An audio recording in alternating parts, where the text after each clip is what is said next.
আমি দেশে আসছি 7 বছর পরে। তো 7 বছর পর দীর্ঘদিন পর আব্বুকে যখন কাছে পেলাম তখন আসলে কি অনুভব করব তখন এটা আসলে ভাবাইনি আমাকে। আমি গুম হয়েছিলাম, এরপরে আমাকে পুলিশ জেলে দিয়েছিল। এরপরও আমার ফ্যামিলি এবং আমার বাচ্চাদের উপরে আমার কারণে হামলা হয়।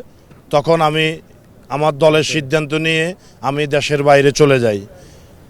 আজকে স্বৈরাচার শেখ হাসিনা পালিয়ে যাওয়ার পরে মুক্ত বাংলাদেশে, গণতান্ত্রিক বাংলাদেশে আমি সব কিছু প্রসেসিং করে আজকে আসলাম। আমি এটা আপনাকে বাসায় বলে পারবো না।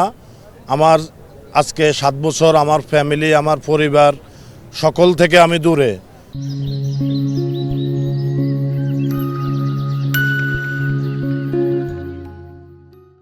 এটা এটা এটা মানে কোনো এটার ভাষা আমি আপনাকে বলতে পারবো না যে এত কঠিন সময়। নেতাকর্মী, সকল বন্ধু বান্ধব এদের থেকে দূরে থাকা কত কঠিন। তাই আমি আমেরিকার স্বপ্নের শহর এবং স্বপ্ন শেষ করে আমি একসাথে আমেরিকা থেকে চলে আসছি একবারে।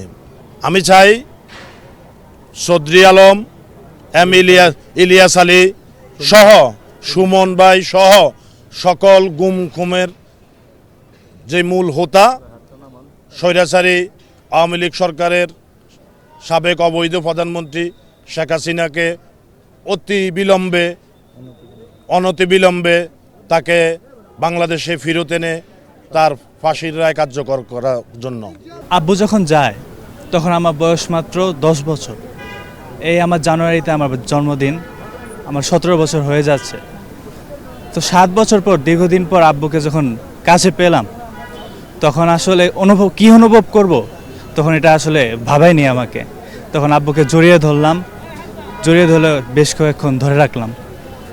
ধরে রেখে বুঝতে পারলাম আসলে একজন ছেলের জন্য একটা বাবা যে কত বড় গুরুত্বপূর্ণ সেটা আমি হয়তো বা অনেকভাবে বঞ্চিত হয়েছি এই আদর থেকে, সেই আব্বুর ভালোবাসা থেকে। কিন্তু এখন কাছে পাইছে, আমার ছোট আরও 2 ভাই আছে বাসায়, তারা হয়তো সেই যথার্থ বাবার ভালোবাসাটা পাবে।